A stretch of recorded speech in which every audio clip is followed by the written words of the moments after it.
Back to Lone Fox. I am so excited you are here, and I am so excited to be making a brand new video for you. I basically took a 10-day break just for the holidays and then to celebrate New Year's and stuff, so it was really nice and fun. And of course I was actually uploading on my second channel, so if you've missed some of my content, I do have another channel as well. But I did want to get back into 2019 and kick off the new year with a brand new video for you guys that is going to be a dollar store DIY room decor video. And the projects in here, I think they turned out so freaking good. I think you guys are really gonna like them. Everything was created with dollar store items, and then of course I DIY'd them to just make them fit my personal style, and then also a lot of your guys' personal style as well. And if you're not already, make sure to subscribe to my channel. Here on Lone Fox, I upload brand new videos every single week relating to home decor and interior, so if you're not already subscribed, make sure to click the red subscribe button down there somewhere. It's 100% free, and also follow the Lone Fox Home Instagram account. But I don't want to ramble on anymore because you guys need to see these projects. You're going to love them, and let's just jump into these super affordable but super trendy room decor items.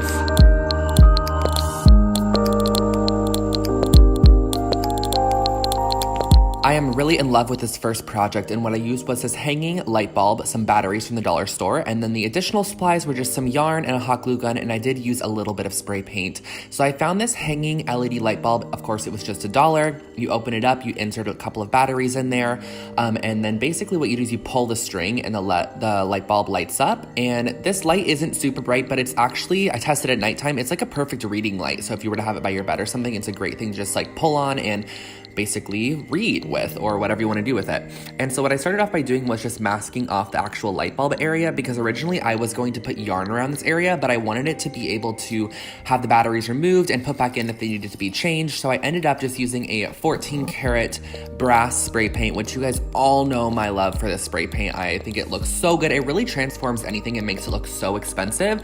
So I sprayed the little battery slot piece and then also the other piece. And what I'm now doing is creating the cord for it. So I'm just creating a loop initially, as you can see on the screen here. And what I'm doing is a chain stitch. So I'm just putting my 2 fingers through and then pulling through the excess yarn. And the excess yarn is actually just attached to the entire like little ball of yarn, I guess you could say. And I'm just pulling it through and sort of creating this chain. And the reason I'm doing this is because I didn't just want to hang my LED light. I don't know why I'm calling it LED light. My light bulb, essentially just from a piece of yarn. I thought that was boring. I really wanted to create more of like a cording or a rope. So that's exactly what I'm doing here. And this is super easy. It took me like maybe 3 minutes to make a 2-foot long section of this. You can go really quick. After you get the hang of it, it goes really quickly. So I just pulled through and created this nice little chain stitch yarn piece, which is going to act as a cord. And when you get to the end, all you need to do is cut off and then put that tail end through the loop and pull it, and that actually just finishes off your chain stitch there. And this is going to be the cording that I'm going to be using for my hanging light. And then what I'm doing is just pulling off that little masking area with the tape and the paper towel, and this reveals the look. And then I just cut that black string because the black string was just kind of ugly. It wasn't my favorite thing. And I glued onto the black string the cord that we created, and I made sure just to leave a little bit of excess black string hanging out. That way you have a lot to glue on, and there's a lot of like surface area for it to really stick and grasp onto. And lastly, just to finish off this project, I really wanted to wrap the corded section because I didn't like how the black string was showing. So I used a little bit of yarn and I just simply wrapped around this entire section, covering the cord that we created along with the black cord that was initially there. And you just have to do small sections of hot glue and just do small little wrappings each time.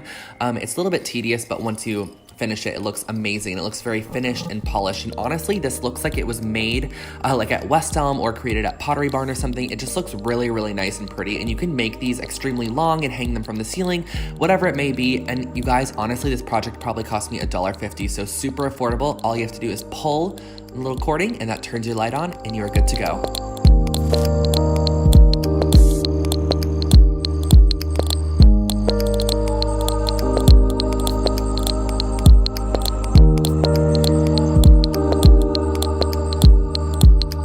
This project is really fun, and I actually used miniature wooden tables I found at the craft section in the dollar store. How random is that? But that's probably why they were there. And I also used a hot glue gun, white paint, and a paintbrush. I laid a little bit of parchment paper down just so that my surface didn't get dirty, peeled off all those little barcodes on the bottom, and gave a nice white coating of paint to all of the little tables here. And I do want to mention that, you guys, the Target brand white paint is actually so good. Like, as you can see, it gives such a nice coat. Like, I did one coat on these entire little tables here, and it really gave them a full opaque white coat. So if you're looking for a good white paint, check out Target in their little craft section area. The white paint there is really, really nice. And this was kind of tedious. I did have to go in and go around all the legs and the underside and all that little stuff, but I thought it was so random how they had little wooden tables at the dollar store. But then I was thinking to myself, it's probably because nobody wants a little wooden table. But you know, I do. So I grabbed 4 of them, and I'm gonna make it into a miniature shelf, which I'm actually gonna be using in my bathroom area to store a lot of my samples that I get from brands that are sent. So they're always such small little things that I throw into a drawer, but I'd love to have them out and be able to actually see them. So once you have your little miniature tables painted fully white, you can paint them whatever color you want. I'm just using a little bit of hot glue on all 4 legs, and I'm going to be stacking them. This part, pretty self-explanatory. If you watch what I'm doing, just adding a little bit of glue to the bottom and stacking them. You can use a stronger glue like E6000 or something if you plan to use a heavier item on this. And then you can also go in at the end with a little bit of white paint and just touch up any areas you might have missed, or just go over the glue spots if there are any, and that finishes off your shelf.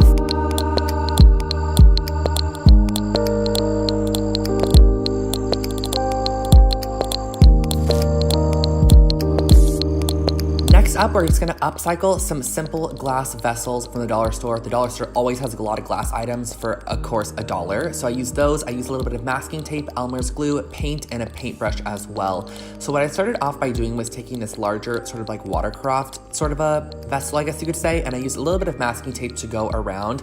And you can really mask off whatever you want, but this is just going to create a very clean line when we do our painting, and we're gonna be creating a frosted glass look using just Elmer's glue and paint. So what you need to do is get a small little disposable cup, put a good amount of Elmer's glue in there because this is going to act as your paint. And then I also added a couple drops of gold paint into this one, but you can add whatever you want. It could be gold paint, any color paint really, and the more paint you add, the more opaque it's gonna be. And another tip is that if you guys use food coloring, you actually get a fully frosted look, so that's another great tip. But I really wanted like a gold shimmer to the bottom of this, really to match my living room area. So what I did was just dip into the Elmer's glue, and what I suggest you guys when you do this is to do a very thin coat, as I'm doing here on this project. This vessel here actually turned out really, really nice, but the second one that I'm gonna show you that I did, it did turn out a little unexpected because I did add so much of the paint to it. I wanted to see what was gonna happen, but it ended up actually like running and then having a little bit of like drip marks, and it just wasn't as pretty. So I definitely suggest doing like a nice thin coat to wherever you wanna do it to. Once it's dry, it becomes fully frosted and it looks so pretty. It has a gold shimmer in there. And this is that second one I was mentioning. What I did was use a little bit more paint this time to make it a little bit more opaque, mixed with the Elmer's glue, of course, and I painted it onto this glass vessel here. I don't know why I keep saying vessel. It's like a container or a vase or something. And then I did a really thick layer on this one because I wanted to see how it was gonna turn out, but it ended up drying a little bit more splotchy, but honestly, it kind of gave it like a very like marled effect. And you're just gonna leave them to dry for about an hour, and that finishes off this project.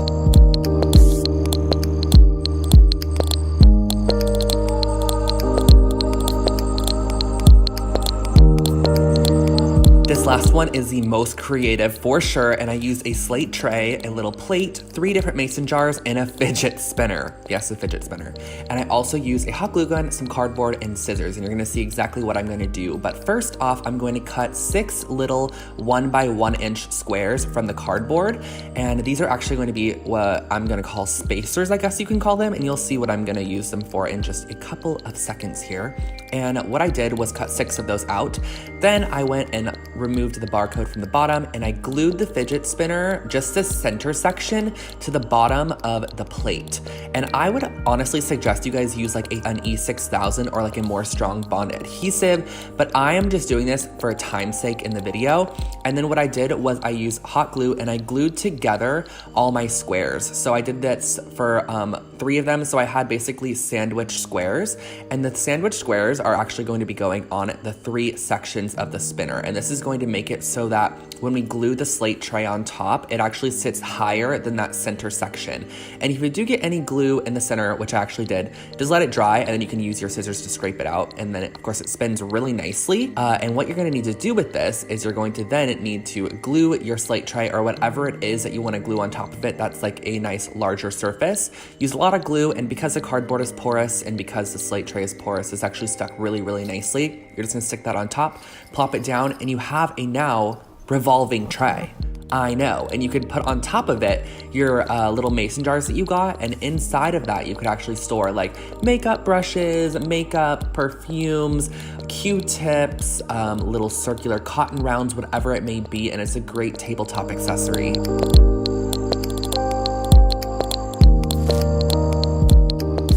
So guys, that was today's video, and I hope that you really, really enjoyed. And I forgot to preface that I'm wearing a hood because my hair looks the worst right now, so I just threw it on so that I can film this intro for you guys and get this video up because I wanted you to see it, and I've been away for so long I wanted to upload a new video so badly. It's been like inside of me that I just need to upload, so here it is, and I hope you guys really did enjoy this video. Definitely give it a thumbs up if you did, and don't forget to subscribe to my channel for brand new videos every single week. I hope you guys are having an amazing start to your 2019 year and also an amazing end of 2018. Let's kill it this year, everybody, and I just can't wait to see what comes out of Lone Fox this year. So if you're not already, please subscribe because you're not gonna wanna miss it, and yeah, I'll catch you guys in the next one. Bye guys.